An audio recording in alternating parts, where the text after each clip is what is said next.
영등포 신도림 장현지구, 영등포 신도림 장현지구, 영등포 신도림 장현지구, 영등포 신도림 장현지구.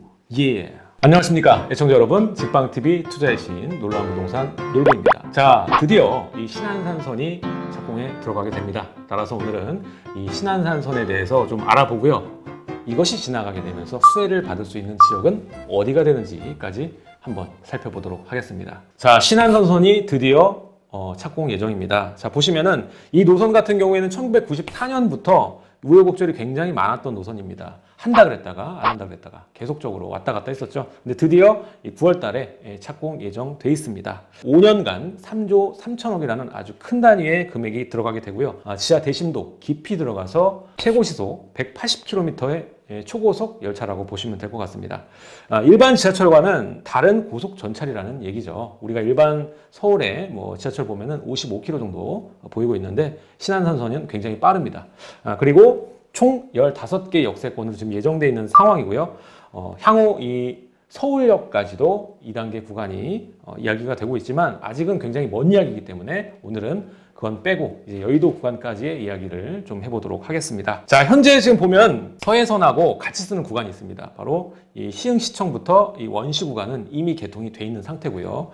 그리고 나머지 이제 1단계 구간 개통이 2024년으로 예정 발표가 되었습니다. 근데 여러분도 알다시피 2024년에 바로 개통될 것 같지는 않고요. 한 25년에서부터 27년 정도까지 기간이 늘어질 수 있다. 그동안 교통 약체 지역이었던 이 서남권에 대한 핵심 노선이 되고요. 신분당선하고 지금 많이 비교 거론이 되고 있습니다. 그럴 것이 신분당선 같은 경우에는 이 동부권을 세로로 연결해주고 있고, 이 신안산선 같은 경우에는 서남권과 서북부권을 이렇게 세로로 연결해주는 교통축이기 때문에 그렇습니다. 따라서 이 신분당선만큼의 높은 이 시세 차익을 안겨줄 수 있는 발전 가능 지역만 여러분들이 잘 짚어낸다면 일정 부분 투자해서 성공할 수 있는 요소가 되지 않을까. 서남권을 보면 신안산선만 있는 게 아니라는 겁니다. 다른 노선도 결합을 하면서 같이 시너지 효과를 누릴 수 있는 노선들이 꽤 있거든요. 자, 살펴보면은, 자, 여의도서부터 보면 한양대 방면, 여기 있는 이 장례까지 또 가게 되죠. 여기서 갈리게 되고 광명에서 갈리게 돼서 이렇게 좌우로 나뉘게 됩니다. 이 중에 또 핵심 역세권이 있다는 거죠. 자, 우리가 신안산선을 또 주목해야 되는 부분은 서남권은 이 신안산선뿐만 아니라 여러 가지 노선의 복합 시너지 효과를 누리게 될 것입니다. 그 중심에 이 신안산선이 있다는 거죠.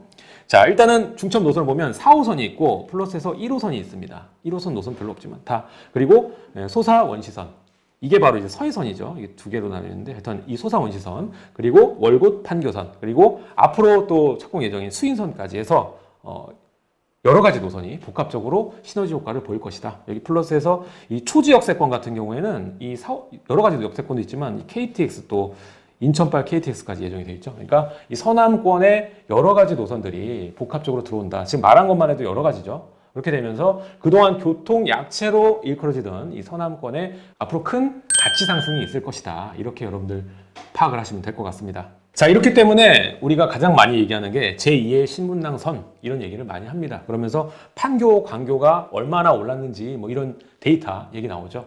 신분당선도 마찬가지로 분당이 중심에 있었고, 그 이후에 좀 노선이 길어지면서 판교와 마지막에 광교까지 가격 입김이 불어져 간 건데, 신안산선도 마찬가지입니다. 이 안산도 있지만 다른 지역도 좀 눈여겨보면 좋을 지역들이 있거든요. 그래서 오늘 그 얘기를 하는 거고요. 아까도 말씀드렸다시피 이 신분당선은 동남부를 세로로 이어졌고요. 신안산선은 이 서남부를 세로로 연결하게 됩니다. 물론 여기에 차이점은 있겠죠. 일단 신분당선은 강남이 종착지고, 여기는 신안산선 같은 경우는 영등포 여의도가 종착지입니다. 이로 인해서 신분당선이 놓였을 때 실제로 이제 분당과 판교, 강교의 강남 접근성이 획기적으로 바뀌게 되거든요. 그동안은 이렇다 할 지하철 노선도 없었는데, 지금 서남권은 그나마 1호선도 있고 4호선도 있고 하지만 지금 이 신안산선이 또 결합이 되는 건데, 이 판교와 광교 같은 경우에는 이렇다 할 교통 노선이 없었습니다. 하지만 신분당선이 생기면서 획기적으로 이 강남권의 출퇴근 수요를 빠르게 흡수를 했거든요. 그러면서 가격이 펌핑이 됐고, 지금 보면은 판교와 광교의 경우에는 분양가 대비에 다 3배 정도의 평균적으로 가격대 상승을 이뤘다. 엄청난 상승이죠.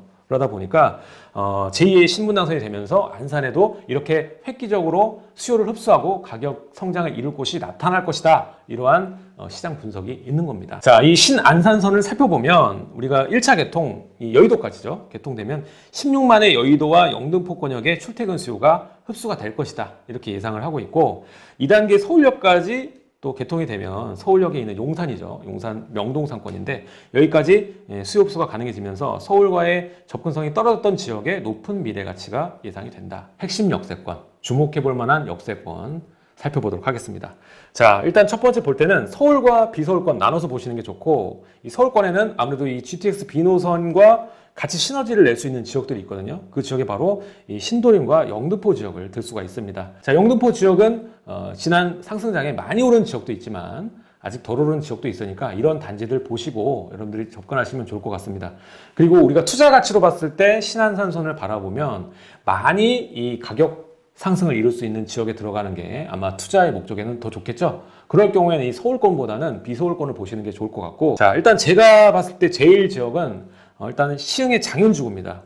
이 지역을 첫 번째로 꼽는 이유는 일단 트리플 역세권이 완성되는 지역이거든요. 일단은 소삼 원시선하고 월곶 판교선, 그리고 신안선선, 이게 모두 핵심 노선들입니다. 왜 핵심 노선이냐면 직장과의 연계성을 가진 노선들이거든요. 뭐 월곶 판교 같은 경우에도 판교랑 이어지고 신안선선은 뭐 여의도, 영등포랑 이어지기 때문에, 자, 소삼 원시선 같은 경우에도 향후에 이 대구까지 연결되면서 이 업무지구와 연결될 가능성이 매우 높은 노선이기 때문에 이 트리플 역세권 하나도 버릴 게 없는 그 노선을 가지고 있는 지역이 바로 이 장현지구입니다. 장현지구가 가까이 있는 이 시흥시청역 보게 되면은 복합 환승센터가 위치하게 되는 만큼 이 생활 인프라들, 이 인프라 시설들이 밀집할 가능성이 높기 때문에 성장 가능성이 가장 크다고 좀 볼 수 있는 지역이 바로 이곳 장현지구다. 이외의 지역도 좀 살펴보면은 이 노선이 갈린다고 제가 말씀드렸죠. 이 광명에서 노선이 갈리게 되는데 이 시흥으로 가는 방향, 또 안산으로 가는 방향이 있습니다. 거기서 역세권들 좀 찝어드리면 일단은 이 안산 방향 보면은 이 목감지구,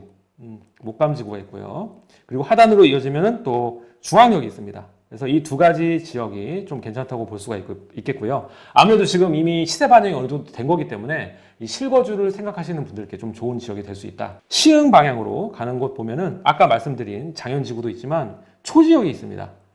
초지역 같은 경우에도 이번 신안선을 지나가면은 또 트리플 역세권 지나갈 수 있는 자리거든요. 아직 확정은 되지 않았지만 하여튼 이 지역 같은 경우에도 트리플 역세권이 될 수 있고 기존의 4호선이 지나고 다니고 또 새로운 신규 아파트들도 꽤 많이 분양을 한 지역이고 주거벨트 라인이 크기 때문에 이 지역도 좀 우수 지역이다 라고 말씀을 드릴 수가 있습니다. 자, 이 외에도 제가 말씀드릴 지역은 이 광명역 같은 경우에도 다른 노선들이 가고 상단에 아주 큰 이 광명뉴타운하고 철산주공 또 하안주공까지 있기 때문에 주거벨트 라인이 굉장히 크죠. 그리고 또 하나 말씀드릴 게 또 석수역 같은 경우에도 상단의 석수역 같은 경우에도 또 이 하단 지역에 또 주거벨트 라인이 굉장히 크게 있고 또 1호선이 지나고 있기 때문에 여기도 좀 주목해 볼 만한 지역이 아닌가라고 생각을 해볼 수가 있습니다. 자, 결론적으로 말해서 제가 보는 제1지역은 이 장현지구고요.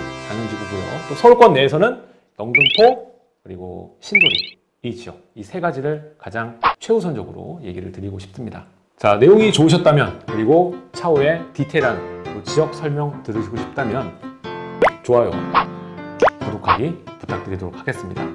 감사합니다.